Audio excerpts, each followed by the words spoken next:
जय भीम, जय शिवराय, जय जोहार भावांनो आणि बहिणींनो. आपण सध्या पाहतच आहोत की सोशल मीडियावर आरक्षणाच्या बाबतीतले बरेचसे व्हिडिओ येतात. त्यात काही लोक असे व्हिडिओ बनवतात की नाही, हे एस सी एस टीवाली आहेत, यांना कमी मार्कही मिळाले तरी यांच्या मुलांना ॲडमिशन मिळते का, तर यांना आरक्षण आहे आणि आपल्याला आरक्षण नाही आहे म्हणून आपल्याला आपल्या मुलांना ॲडमिशन मिळत नाही. तर त्या सर्वांना मला हे सांगायचं आहे की मित्रांनो, आरक्षणाची व्याख्या जी तुम्ही सांगताय ती व्याख्या अर्धी आहे. पूर्ण व्याख्या का नाही सांगत तुम्ही आपल्या मुलांना की 5,000 वर्षापासून या समाजाला सर्व अधिकारांपासून वंचित ठेवलं गेलं, संपत्तीपासून वंचित ठेवलं गेलं, शिक्षणापासून वंचित ठेवलं गेलं, यांना मूलभूत अधिकारांपासून वंचित ठेवलं म्हणून त्यांना आरक्षण दिलं गेलंय.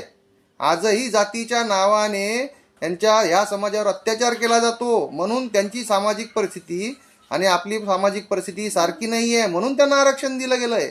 हे कधी सांगणार तुम्ही आपल्या मुलांना? जय भीम, जय शिवराय.